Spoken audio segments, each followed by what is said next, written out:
The great council chamber had never been this quiet. Ambassador Zektar stood at the speaking platform, his purple skin darker than usual with stress. Around him, representatives from 47 different worlds waited for his words. The silence felt heavy, like the air before a storm. Fellow council members, Zektar began, his voice echoing in the vast dome. We face something that has never happened before in 10,000 years of galactic history. Counselor Lyra Velshin leaned forward from her floating platform. Her silver eyes glowed softly as she spoke. Surely you mean they are taking time to consider our offer? New species often need months to understand the benefits of joining us. Quote. Zektar shook his large head. His forearms moved as he spoke, a sign of deep worry among his people. No, Counselor. They have refused, completely. The humans want nothing to do with us or our galaxy. A wave of shocked whispers filled the chamber. General Crox, the massive Mandorian warrior, stood up so fast his chair scraped against the metal floor. Impossible! Every intelligent species wants to join the Council. It brings peace, trade, and protection. That is what we believed, Zektar replied. But these humans are different. They received our first contact message 6 months ago. Since then, they have sent only one response.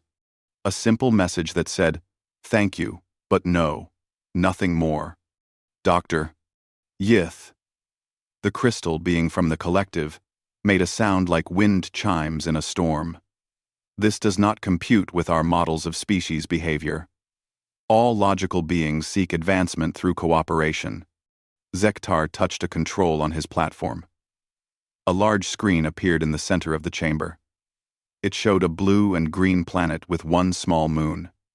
This is Earth, the human homeworld. When we first detected their radio signals 50 years ago, they seemed normal. They had wars, different governments, and struggled with basic space travel. The image changed to show a timeline. But something happened when we made contact. Look at these readings from the past 6 months. The screen filled with data that made several council members gasp. Energy readings had jumped by 300%. Industrial output had doubled. Most shocking of all, the humans had somehow stopped fighting each other completely. United overnight? Lyra whispered. That is impossible. It took my people 500 years to achieve global unity. General Crox studied the data with his trained military eye. The screen changed again. Now it showed the edge of the human solar system. Strange new structures floated in space around their star. Energy shields glowed like soap bubbles around important planets. Ships moved in perfect formations that spoke of advanced planning. They have built all of this in 6 months, Zektar explained. Our best scientists cannot understand their technology. The energy signatures match nothing in our databases. A thin, green delegate from the Trade Federation stood up. Have they made any economic demands? Perhaps they want better terms than standard membership offers. They want nothing, Zektar said. We offered them technology, protection, trade agreements, and even immediate council representation. Their response was always the same. A polite, no thank you, and a request to leave them alone. The chamber erupted in arguments. Some delegates thought the humans were planning an attack. Others believed they might be controlled by an unknown enemy. A few suggested the humans might be too primitive to understand what they were rejecting. Counselor Lyra raised her hand for silence. Have we tried direct telepathic contact? My people could reach their minds from here. Dr. Yith made another chiming sound. We attempted that 3 months ago. The results were unexpected. Our strongest mind readers found barriers around human thoughts. Not hostile barriers, but something our telepaths described as politely locked doors. General Crox slammed his fist on his platform. This is a threat to galactic security. No species has ever refused council membership. What if others start following their example? That is exactly what worries us. Zektar admitted, 3 border worlds have already asked about the possibility of leaving the council. The humans have not even spoken to them, but their example is spreading. Ambassador Yilnara from the ancient Voidwalkers finally spoke. Her species was so old, they remembered when the council was first formed. In our long history, we have seen species fight us, try to conquer us, or beg us for help. But we have never seen a species that simply says no and means it. What intelligence do we have about their leadership? Asked Lyra. Zektar brought up another screen. That is another mystery. They appear to have no single leader. Instead, they formed something they call a Global Unity Council, made up of representatives from every nation on their planet. Every decision seems to be made by agreement. Consensus government? General Crox laughed. Impossible. No major decision could ever be made that way. Axe. Axe. Axe. Axe. Yet they have made major decisions, Zektar pointed out. They unified their world government, revolutionized their technology, and built a defensive perimeter that our best military minds find impressive, all in 6 months. Dr. Yith projected a holographic calculation above the chamber. If their rate of technological advancement continues, they will surpass several council member worlds within 5 years. They will surpass us within 20. The chamber fell silent again. The implications were clear and frightening. Counselor Lyra spoke slowly. We need to understand what they want. Every species wants something. Power, resources, knowledge, safety. We need to find out what drives them.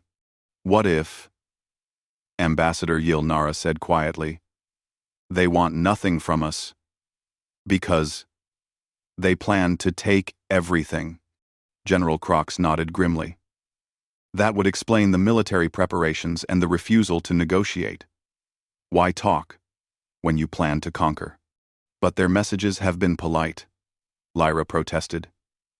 Even friendly. They wished us well in their last communication. The most dangerous enemies are often the most polite ones, Crox replied. Zektar looked around the chamber at the worried faces of 47 worlds. Each species had joined the council for safety and prosperity. Now that safety felt threatened by a single small world that wanted nothing to do with them. What are your orders? He asked the assembly. The votes came quickly.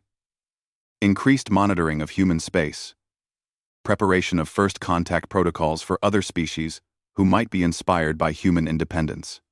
And most concerning of all, preliminary military assessments in case the humans proved hostile. As the council session ended and delegates returned to their ships, none of them noticed the small probe that had been watching them from the shadows of the chamber's ceiling.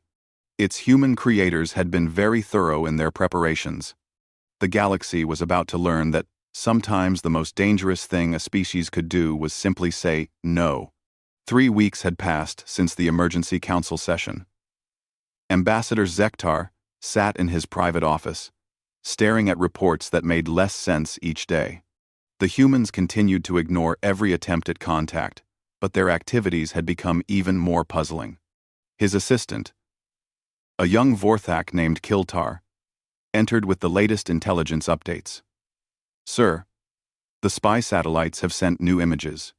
Zektar activated his wall screen. The images showed Earth from high orbit. Where once there had been sprawling cities with clear boundaries, now there were organized centers of activity connected by efficient transport lines. No military bases were visible. No weapons factories. Instead, there were massive agricultural areas and what looked like research facilities. They are feeding their entire population better than most council worlds, Kiltar observed. And look at these energy readings. Every home has power. Every settlement has clean water. Impossible, Zektar muttered. It took my world 300 years to achieve that level of infrastructure. They did it in 6 months. His communication device chimed. Counselor Lyra's face appeared on the screen, her silver skin looking pale. Zektar, we have a problem. My telepaths attempted another long-range scan of human minds. What did they find?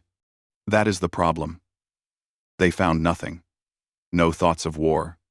No plans for conquest. No fear of us. The humans seem to be thinking about farming, art, science, and something they call the project. But we cannot determine what this project is. Zektar leaned back in his chair. Fear would be normal. Anger would make sense. But this calm planning is disturbing. Another communication came through. General Crocs appeared on a split screen, his scarred face serious. I have military intelligence that will interest you both. What have you learned? Lyra asked. The humans have no weapons pointed at space. None. Their defensive systems are purely protective shields and early warning sensors. But here is what worries me. He paused.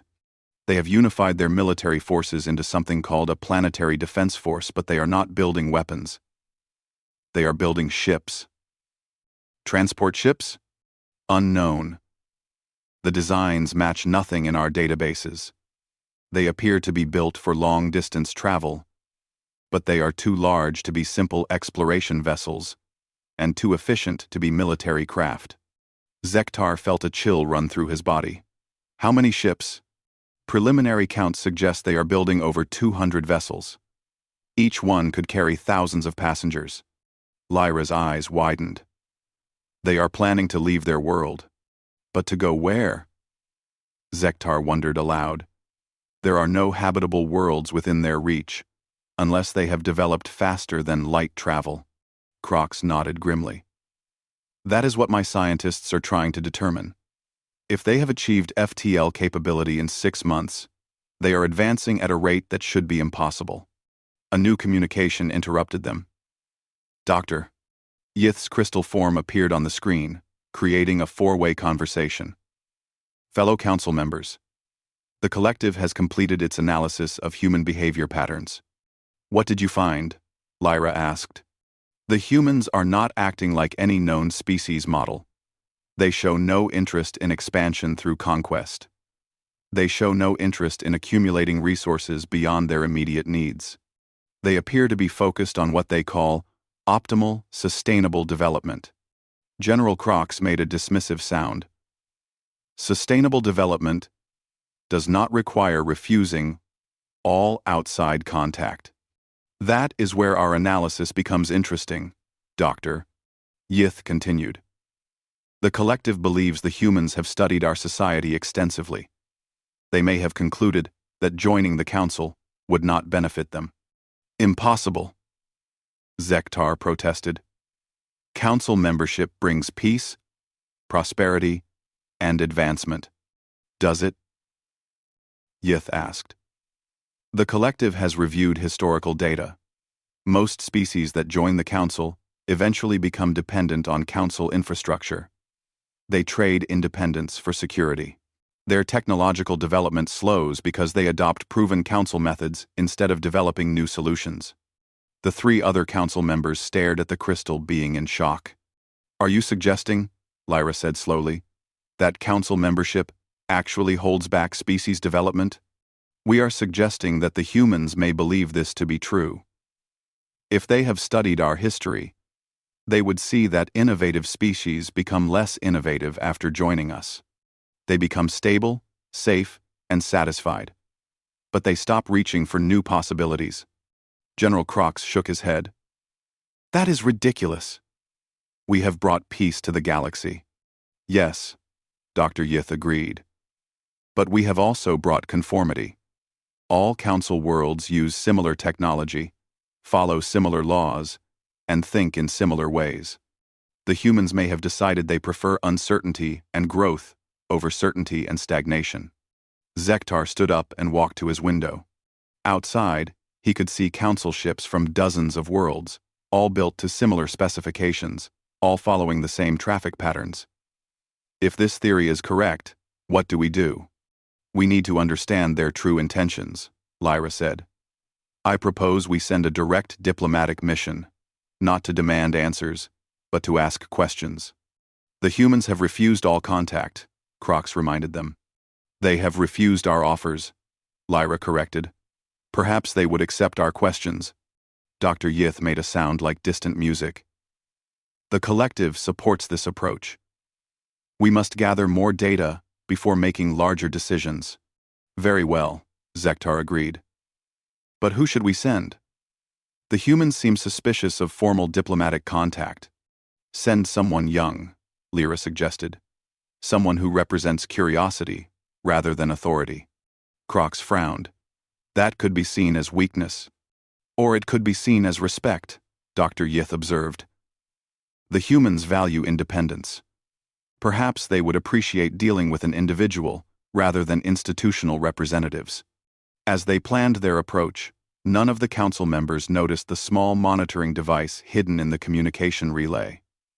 Human engineers had been very thorough in their intelligence gathering. On Earth, Dr. Minjun Park reviewed the intercepted conversation with his colleagues. They had prepared for many possible scenarios, but they hoped the Galactic Council would choose wisdom over force. They are beginning to question their own system, Dr. Park told his team. That is encouraging. Should we respond to their diplomatic mission? Asked Dr. Sarah Chen. Dr. Park considered the question carefully. Not yet. Let them come to their own conclusions first. When they are ready to ask the right questions, then we will provide answers. The galaxy was learning that humanity's silence was not empty defiance, but careful preparation for a conversation that would change everything. The first infiltration attempt failed in the most embarrassing way possible. Agent Vexthai, a master shapeshifter from the Protean worlds, had taken the form of a perfect human male. His mission was simple: land on Earth, gather information about human plans, and report back. He never made it past the edge of human space. Ambassador Zektar reviewed the mission report with growing confusion. Explain to me again what happened. Agent Vexthai stood before the council committee, his natural blue-green skin rippling with embarrassment. I approached their solar system in a stealth ship. The moment I crossed into what they call their territorial boundary, my shape-shifting abilities simply stopped working. Stopped working? General Crocs leaned forward. That is impossible. Your people have been shapeshifters for millions of years. Yes, sir. But whatever the humans have done to their space, it interferes with biological transformation. I was stuck in human form, and my ship's stealth systems failed at the same time. Counselor Lyra frowned. What happened next? A human patrol ship approached. I expected weapons, threats, or demands for surrender. Instead, they politely informed me that I was trespassing and offered to escort me back to neutral space. They even provided fuel for my journey home. Dr. Yith chimed in with obvious interest. They detected your true nature but did not treat you as a threat? That is correct. The patrol captain, a human female named Commander Kim, seemed almost apologetic about turning me away. She said they understood my curiosity, but asked that I respect their privacy. General Crocs slammed his fist on the table. This is unacceptable. We need intelligence about their capabilities. We tried 4 more infiltration attempts. Zektar admitted. All failed. The Phantom Core operative was detected. Before entering the system, the Mindseeker probe experienced what its pilot described as psychological feedback that left him unconscious for 3 days. The AI infiltrator unit simply shut down the moment it entered human space. And the telepathic reconnaissance? Lyra asked. Counselor Telmorth from the Psychic Collective attempted direct mental contact yesterday. Zektar's expression grew dark. He is still in medical care. The human minds he touched somehow reflected his probe back at him with interest. He experienced what he called aggressive curiosity about his own thoughts. The committee sat in stunned silence. Every advanced infiltration technique known to the Council had been countered by humans who had supposedly just discovered faster-than-light travel. How is this possible? Dr. Yith wondered aloud. 6 months ago, they were barely capable of spaceflight. Now they have defensive systems that surpass our own. Show them the latest surveillance data, General Crocs ordered. The room's central display activated, showing recent images of the Sol system. What they saw made each committee member react with shock. Earth was surrounded by a network of space stations that definitely had not been there a month ago. Ships moved between planets in formation that suggested advanced coordination. "How many ships do they have now?" Lyra asked. "Our best estimate is over 500 vessels," Crox replied. "And that number is growing daily. Their construction rate suggests they are using automated manufacturing on a scale we have never seen." "But what are they building them for?" Zektar asked. "They have shown no interest in leaving their system." Dr. Yith projected a new analysis onto the display. "The collective has identified an interesting pattern in their construction. These are not military vessels or simple transport ships. The designs suggest they are built for long-term habitation and resource gathering." "Colony ships?" Lyra said quietly. "More than that. These ships appear to be designed as complete mobile civilizations. Each one could support thousands of humans indefinitely." General Crox studied the data with his military expertise. "They are not planning to conquer territory. They are planning to claim empty space." "But why refuse contact with us?" Zektar asked. "If they want to explore the galaxy, we could help them find suitable worlds." Before anyone could answer, an urgent communication interrupted the meeting. A young Vorthak communications officer appeared on screen, his forearms waving in excitement. "Committee members, we are receiving a transmission from the human system. They are requesting a meeting." The committee exchanged glances.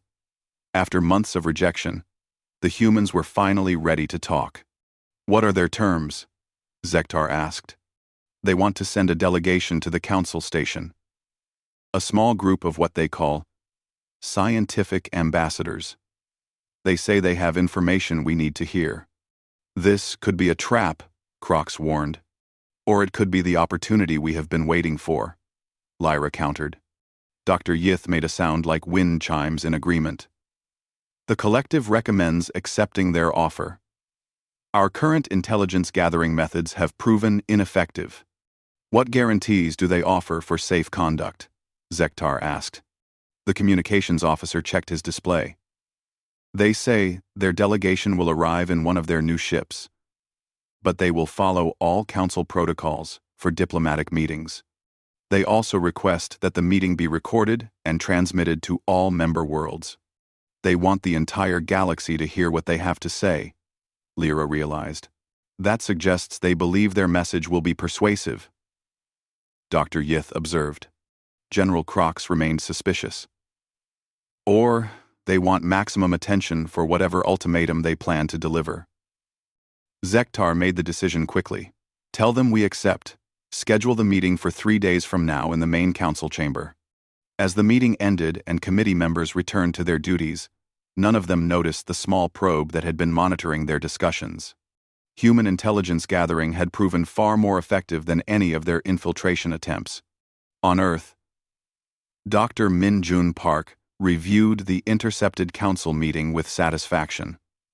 The galactic leadership was exactly as confused as his team had predicted they would be. "They still think this is about military conquest or territorial expansion," Dr. Park told his colleagues. "They cannot imagine any other reason for refusing their invitation. Should we prepare them for what we are really going to tell them?" Dr. Sarah Chen asked. Dr. Park shook his head. "No. They need to hear it fresh, without time to prepare counter-arguments. The galaxy is about to learn that humanity has been planning something far more revolutionary than simple independence. The human delegation would arrive in 3 days, carrying information that would reshape the Council's understanding of civilization itself. The human ship arrived exactly on time, but nothing about it matched Council expectations. Instead of the sleek military design or simple transport vessel they had anticipated, the human craft looked like a small city floating in space.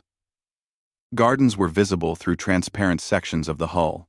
The ship moved without any visible engines, creating no energy wake that Council sensors could detect.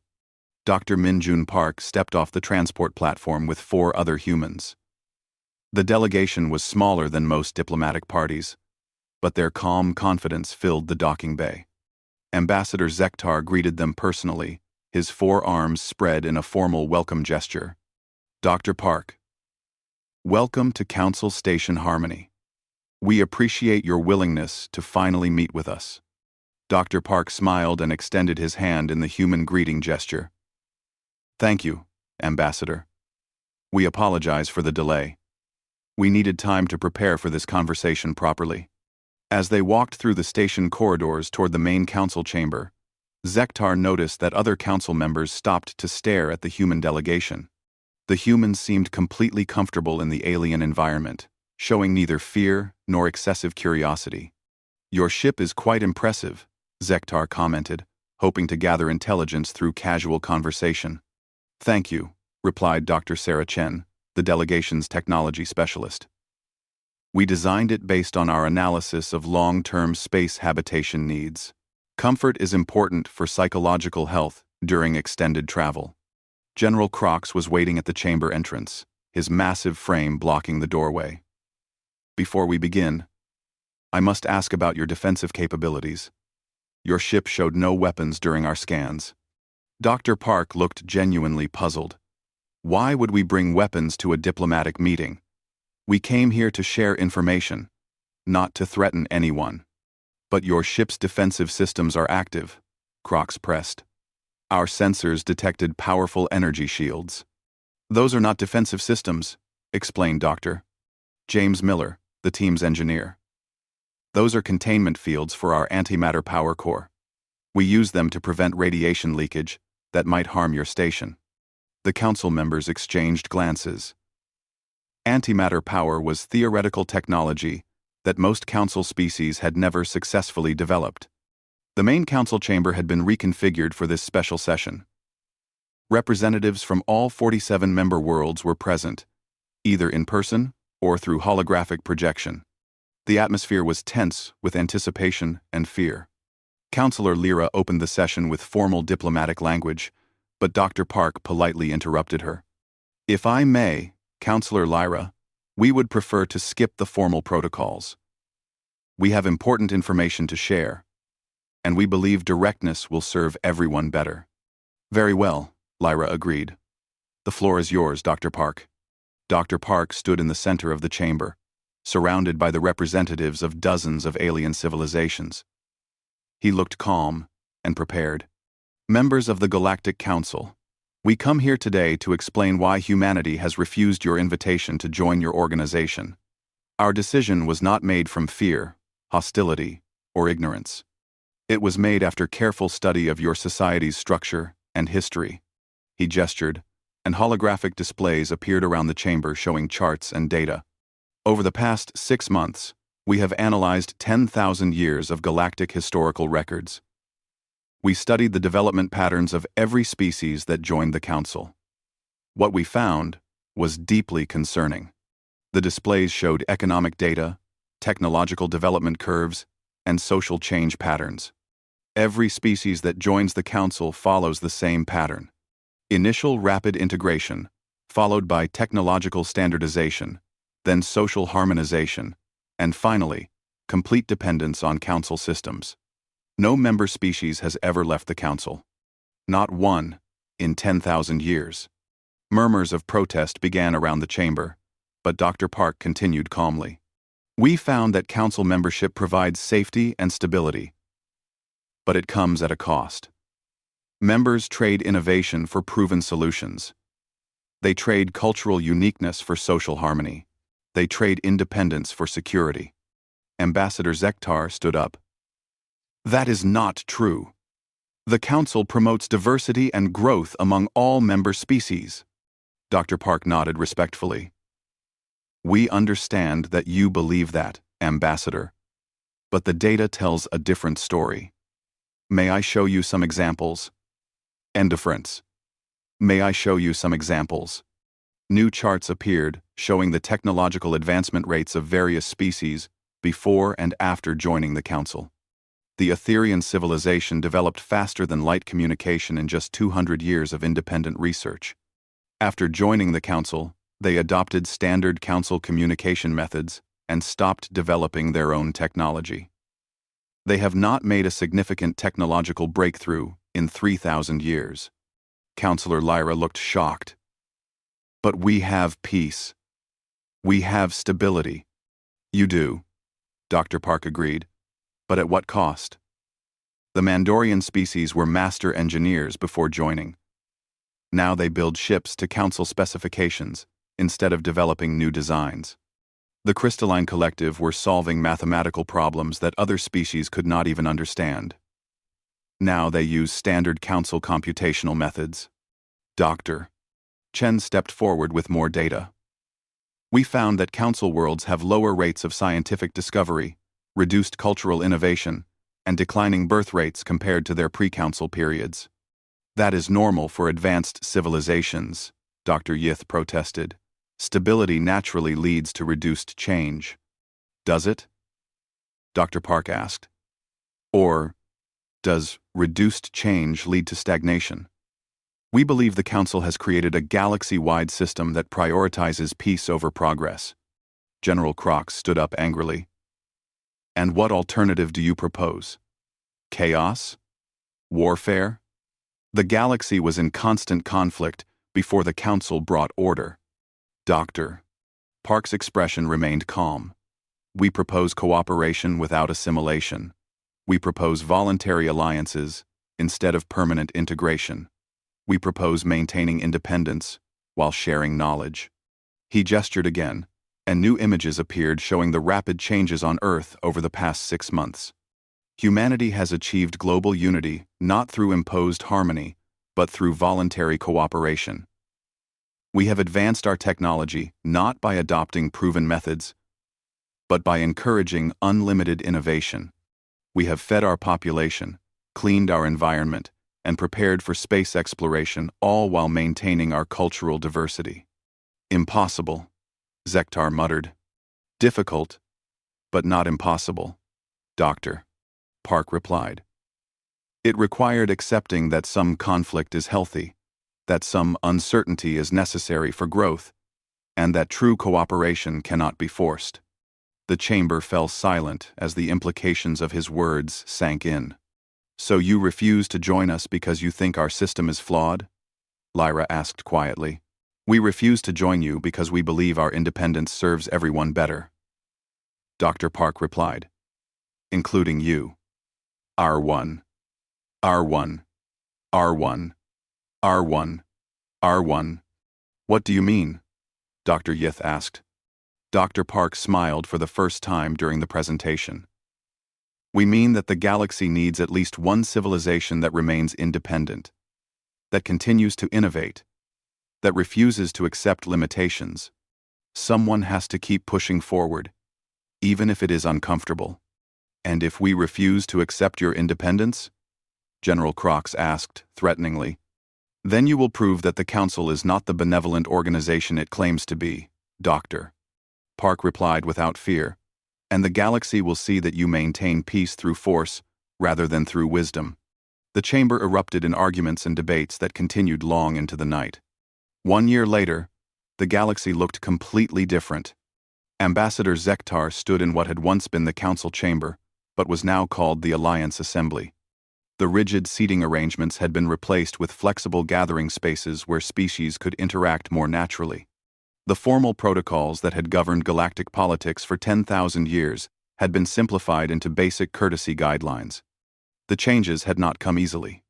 In the months following Dr. Park's presentation, the Galactic Council had experienced the worst crisis in its history. 3 member worlds had immediately declared independence, inspired by the human example. Border conflicts erupted as species began questioning long-standing council decisions. Trade agreements collapsed when worlds demanded the right to negotiate their own terms. For a terrifying period, it seemed that galactic civilization might collapse entirely. But then something unexpected happened. Instead of exploiting the chaos, humanity began offering help. The first offer came when the Zeridian homeworld faced environmental collapse after their council-mandated industrial systems failed. Instead of demanding payment or political agreements, human engineers simply arrived with new technology and expertise. They helped the Zeridians rebuild their ecosystem, using sustainable methods that actually worked better than the old Council-approved systems. When the Outer Rim worlds struggled with food distribution after breaking away from Council supply networks, human agricultural specialists shared advanced farming techniques freely. No treaties were required. No long-term commitments were demanded. They just helped. Counselor Lyra said during one of the emergency sessions. No conditions. No requirements for future cooperation. They simply offered assistance to species in need. General Crox had been among the loudest critics of the Council's restructuring, but even he had been forced to admit that the human approach worked. When his own homeworld faced a mining disaster that trapped thousands of workers, human rescue teams had arrived within days with equipment that saved lives. The Mandorians could not have saved themselves. Their technology is at least 50 years ahead of ours, Crox admitted reluctantly. And they developed it all, in 18 months of independent research. The transformation had accelerated when Dr. Yeath and the Crystalline Collective published their analysis of the changes. The data was undeniable. Independent worlds were innovating faster, solving problems more effectively, and developing sustainable prosperity that did not depend on external support. The human model of cooperative independence appears to be superior to our integration model, Dr. Yeath had announced to a stunned galaxy. Now, Zektar looked around the transformed assembly hall as representatives from 63 different civilizations prepared for the day's session. 18 new species had made contact in the past year, drawn by reports of a galaxy where independence was respected and cooperation was voluntary. Dr. Park entered the assembly hall with his usual quiet confidence. He now served as humanity's permanent representative to what they called the Galactic Cooperation Network. The title was important. It emphasized cooperation, rather than control. "Good morning, Ambassador Zektar," Dr. Park said, using the human greeting. "How are the Vorthak colonies adapting to the new agricultural systems?" "Better than we expected," Zektar replied honestly. "Food production is up 40%, and our people report higher satisfaction with the variety and quality of their diet. Your agricultural teams did excellent work." "Our teams learned as much as they taught," Dr. Park replied. "The Vorthak soil management techniques are brilliant. We are adapting them for use on our colony worlds." This was another change that had surprised everyone. Humans had begun establishing colonies throughout the galaxy, but not through conquest or even negotiation. They simply found empty systems and built settlements, then invited other species to join them if they wished. The mixed species colonies were thriving in ways that traditional single-species settlements never had. Counselor Lyra approached them, her silver skin bright with excitement. "Dr. Park, the Etherian research teams want to thank you for the quantum communication breakthrough. We have been trying to solve that problem for 3,000 years. The breakthrough came from combining Etherian psychic research with human quantum physics," Dr. Park replied. "Neither of our species could have achieved it alone. That is the power of true cooperation." The morning session began with reports from various cooperation projects. The Mandorians had developed new construction techniques by working with human engineers. The Trade Federation had created more efficient economic models by studying human resource sharing systems. Even the ancient Voidwalkers had begun sharing their historical knowledge in exchange for human philosophical insights. But the most remarkable change was in the younger generation of all species. Children who had grown up during the transition period showed creativity and innovation that their elders had never imagined possible. They formed friendships across species lines, collaborated on projects that combined multiple scientific traditions, and approached problems with fresh perspectives unburdened by thousands of years of proven methods. During the afternoon session, Ambassador Yilnara from the Voidwalkers stood to address the assembly. Her species rarely spoke in public sessions, so her words carried special weight. "Fellow beings," she said in her ancient voice, "my people have watched this galaxy for millions of years. We have seen civilizations rise and fall, peace and war, growth and stagnation. What has happened in this past year is unprecedented in our memory. The assembly fell silent to hear her words. For the first time in galactic history, we have found a way to achieve peace without sacrificing progress, cooperation without losing independence, unity without demanding uniformity. The human gift to our galaxy was not their technology or their wisdom. It was their willingness to say no to a system that did not serve life's highest purposes. She looked directly at Dr. Park. They taught us that sometimes the greatest act of friendship is refusing to accept a friend's limitations. As the session ended and representatives returned to their ships and homeworlds, Dr. Park remained behind to speak with the core organizing committee. The challenges were far from over. Some species still struggled with independence after millennia of dependence. New conflicts arose as old power structures shifted. Resource allocation remained complex, without central authority. But the solutions were emerging from the cooperation network itself. Species were learning to solve problems together without surrendering their autonomy. Innovation flourished as different civilizations shared knowledge while maintaining their unique perspectives. "Any regrets about refusing our original invitation?" Zektar asked Dr. Park as they walked through the station's observation deck. Dr. Park looked out at the ships from dozens of worlds, each one different in design, each one representing a civilization that had chosen its own path while choosing to cooperate with others. "None," he replied. "We did not refuse to join your civilization. We refused to let any civilization limit what we could all become together." Through the vast windows, they could see construction beginning on a new type of space station.